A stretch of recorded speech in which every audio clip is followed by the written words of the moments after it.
안녕하세요. 융닥TV 융원장입니다. 안녕하세요. 융원장입니다. 최근 처진 눈을 고민해서 내원하는 환자들이 늘고 있는데요. 이와 비례해서 처진 눈을 수술할 때 이마 거상 수술을 권하는 병원들도 늘어나고 있는 것 같아요. 최근 늘어나고 있는 이마 거상 수술의 장점에 대해서는 설명하고 있는 영상들이 많이 있지만 의외로 부작용이나 단점에 대해서는 설명하는 영상이 많지 않더라고요. 그래서 오늘은 아무도 이야기해주지 않는 이마 거상 수술의 불편한 진실이라는 주제로 말씀드릴까 합니다. 나이가 들면서 눈이 두툼해지거나 처짐이 생겨서 병원에 가게 되면 이마 거상 수술을 받아야 됩니다 라는 설명을 흔하게 듣게 되는데요. 심지어는 10대 환자의 경우라도 이마 거상 수술을 권하는 경우를 종종 보게 돼요. 물론 이마 거상 수술이라는 수술을 통해서 여러가지 얻을 수 있는 장점이 많이 있지만 최근 들어서는 무분별하게 이마 거상 수술을 권하다 보니까 수술 후에 생길 수 있는 부작용에 대해서 잘 모르고 수술을 받아서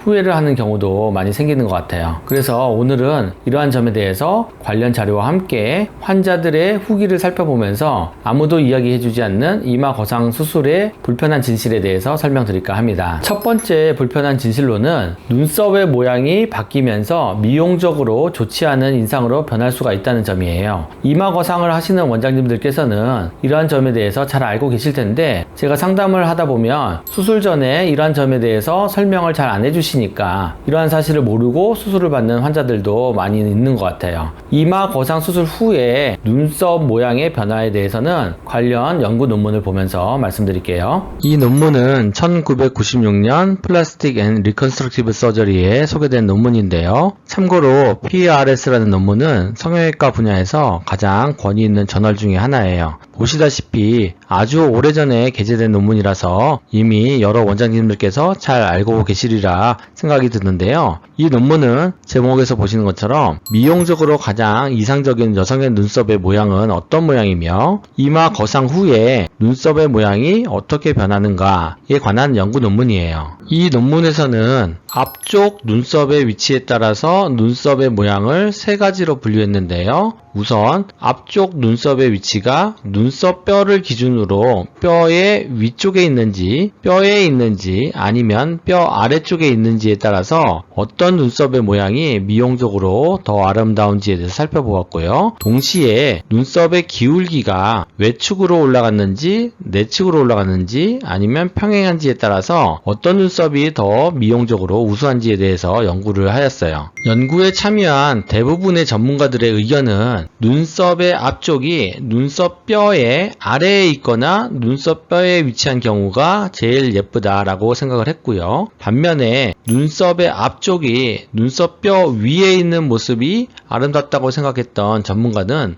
단 한 명도 없었어요. 눈썹의 기울기는 대부분의 참여자들에서 바깥쪽으로 올라간 눈썹이 아름답다고 생각을 했어요. 그런데 이마 거상 수술을 받고 나면 눈썹의 앞쪽의 위치가 위로 올라가면서 눈썹뼈 아래에 있는 경우가 없어지고 오히려 눈썹뼈 위쪽으로 올라가기 때문에 미용적으로 불리한 곳에 눈썹의 앞쪽이 위치하게 돼요. 그래서 결과적으로 눈썹의 모양에서는 손해를 보게 되죠. 이러한 모양은 많은 전문가들이 미용적으로 좋지 않다고 생각하고 있는 모양인데요. 이마 거상 수술 후에 눈썹의 모양이 오히려 미용적으로 안 좋아질 수 있다는 것을 의미하죠. 눈썹의 기울기 역시 마찬가지인데요. 전문가들이 미용적으로 아름답다고 하는 눈썹은 눈썹의 앞쪽보다 뒤쪽이 높은 그런 기울기를 가진 눈썹인데요. 이마 거상 수술 후에 앞쪽 눈썹이 위쪽으로 이동하게 되다 보니까 오히려 눈썹의 앞쪽이 더 높은 모양이 돼서 팔자 모양의 눈썹으로 변하게 될 수 있다는 것이에요. 눈썹의 앞쪽이 더 높은 모양이 되면 인상이 둔해지고 멍청해지는 인상으로 변할 수 있기 때문에 이마 거상 수술을 받기 전에 눈썹의 모양이 오히려 미용적으로 불리하게 변할 수도 있다는 점을 반드시 고려해야 돼요. 이 연구에서는 미용적으로 가장 이상적인 눈썹은 앞쪽 눈썹이 눈썹 뼈의 위로 넘어가지 말아야 되고 눈썹의 바깥쪽이 더 높은 기울기를 가진 생긴 눈썹이 아름다운 눈썹이다 라고 정의를 하고 있는데요. 이마 거상 수술로 인해서 눈썹의 앞쪽이 올라가게 되면 눈썹의 위치가 눈썹 뼈 위로 올라가게 되고 미용적으로 눈썹의 모양이 불만족스러운 그런 모양이 될 수가 있다 라고 경고를 하고 있어요. 결과적으로 이마 거상 수술을 통해서 심각한 미용상의 불만족을 초래할 수도 있다 라는 것을 경고하고 있는 논문이죠. 이마 거상 수술 후에 눈썹의 모양이 달라지면서 인상이 바뀌고 눈 모양이 어색해지는 현상은 비단 서양인을 대상으로 한 논문에서만 일어나는 현상인지 궁금해서 이마 거상 수술 후에 환자들이 호소하는 불편감에 대한 여러 후기들을 검색해 봤는데요. 역시나 인상이 바뀌고 눈 모양이 어색해졌다는 것을 불편해하는 환자들이 많다는 것을 쉽게 알 수 있었어요. 수술 후에 올라온 환자들의 후기를 살펴보면 인상이 멍해졌다, 인상이 달라졌다, 못생겨졌다, 제3의 인상이 되었다 라는 수술 후기들이 있는데요. 앞서 관련 논문에서 언급한 대로 이마 거상 수술 후에 눈썹의 위치가 달라지게 되면 이로 인해서 인상도 바뀌고 미용적으로 불만족을 초래하는 원인이 될 수가 있어요. 외국 환자를 대상으로 한 논문 외에도 국내 환자를 대상으로 하는 다른 연구에서도 인상이 바뀌는 문제를 언급하고 있는데요. 눈썹 하수가 심하지 않은 상태에서 처진 눈꺼풀을 올리려고 이마 거상을 무리하게 하는 경우 사진에서 보시는 것처럼 놀란 토끼 눈과 같은 인상을 초래할 수가 있다라는 점을 경고하고 있죠. 그리고 나이가 들게 되면 눈 위에 꺼짐 현상이 생기는 경우가 흔한데요. 이러한 경우에 이마 거상을 하면서 눈썹을 많이 들어 올리게 되면 눈 위 꺼짐 증상이 심해지기 때문에 눈이 퀭하게 들어가면서 마치 아픈 사람과 같은 인상이 될 수가 있어요.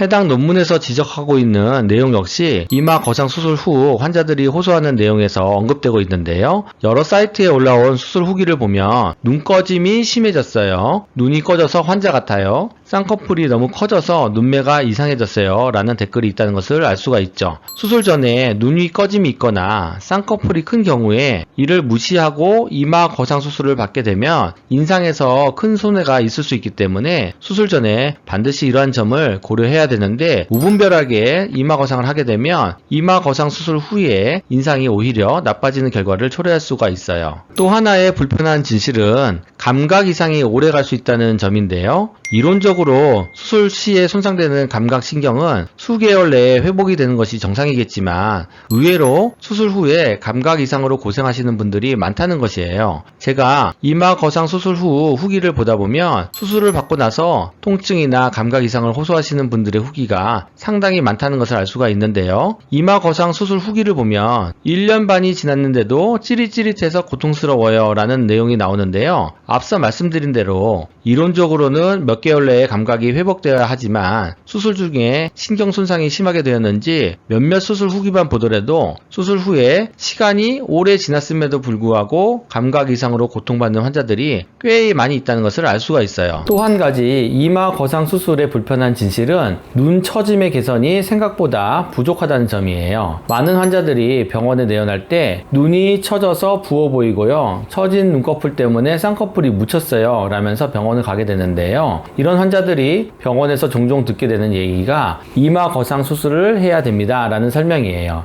그런데 병원에서 권하는 대로 이마 거상 수술을 받았음에도 불구하고 눈꺼풀 처짐의 개선이 덜 된 채로 남아있는 경우를 제가 흔하게 보게 되는데요. 제가 눈썹화 거상 수술을 많이 하다 보니까 많은 환자분들께서 눈꺼풀 처짐을 개선하라고 상담을 받으러 오시는 경우가 많은데요. 안타깝게도 과거에 이마 거상 수술이라는 비교적 큰 수술을 받았음에도 불구하고 눈꺼풀 처짐의 개선이 부족해서 저희 병원에 추가적으로 눈썹화 거상 수술을 받으러 오시는 분들이 많아요. 나이가 들어서 생기는 노화는 단지 이마에서만 생기는 것이 아니라 눈썹, 눈꺼풀 모두에서 생기는 현상인데요. 눈꺼풀 처짐을 그대로 놔두고 이마만 거상을 해주게 되면 눈꺼풀의 처짐 증상이 남게 되니까 눈꺼풀 처짐의 개선이 부족할 수밖에 없게 돼요. 이러한 상태에서 처진 눈꺼풀을 이마 거상만으로 무리하게 교정하려고 하면은 눈썹이 위로 많이 올라가면서 눈 위 꺼짐도 생길 수 있고 눈썹의 모양이 바뀌면서 눈썹의 모양도 이상해지고 인상도 안 좋아지는 결과를 초래할 수 있어요. 여러 번 말씀드리지만 모든 수술은 장단점이 있기 때문에 환자 상태에 따라서 적절한 수술을 선택해서 수술을 하는 것이 중요한데요. 그런데 최근에는 처진 눈을 교정할 때 이마 거상이 무조건 좋다라고 무분별하게 추천하는 경향이 있어요. 앞서 설명드린 대로 이마 거상 수술 후에는 눈썹의 모양이 미용적으로 불만족스럽게 변한다든가 눈매가 변하면서 퀭하게 아픈 사람처럼 보인다든가 수술 후에 신경 손상으로 인해서 통증을 호소한다든가 눈꺼풀의 처짐이 개선이 부족해서 또 다른 수술이 필요한다든가 라는 등의 여러 가지 문제들이 있을 수 있다는 점이 있기 때문에 이마 거상 수술 역시 수술을 결정할 때는 수술 전에 반드시 이러한 점들까지 고려해서 수술을 결정해야 돼요. 나이가 들면서 발생할 수 있는 처짐 증상을 교정할 때 단순하게 이마만 당겨서 올리면 모든 것이 해결될 것이라고 생각하시는 분들이 의외로 많더라고요. 앞서 말씀드린 대로 이마 거상 수술은 여러 가지 것들을 사전에 고려하고 결정해야 되는 수술이기 때문에 무턱대고 결정하시면 안 되고 여러 가지 것들을 고려해서 신중하게 결정하는 것이 좋겠습니다. 그리고 나이가 들어서 처진 분들의 주 증상은 눈이 처지고 무겁다는 것이기 때문에 이러한 주 증상을 개선하기 위해서는 무조건 이마 거상처럼 큰 수술이 아니라 눈썹파 거상 수술처럼 좀 더 간단하고 쉬운 수술로 개선할 수 있다면 그 방법을 먼저 고려하는 것도 좋지 않겠나라는 생각을 하고 있어요. 오늘은 아무도 이야기해주지 않는 이마 거상 수술의 불편한 진실이라는 주제로 말씀드렸는데요. 이마 거상 수술 후에 많은 분들께서 불편해하는 증상임에도 불구하고 거의 대부분의 병원에서 언급을 하지 않고 있기 때문에 오늘은 이 부분에 대해서 관련 자료 및 환자들의 후기를 모아서 자세하게 설명을 드렸습니다. 이마 거상 수술을 고려하고 계시는 분이 계시다면은 이러한 점 참고가 되셨으면 좋겠고요. 영상을 보시고 궁금한 점 있으시거나 문의사항 있으시면 아래 댓글로 문의해 주세요. 감사합니다.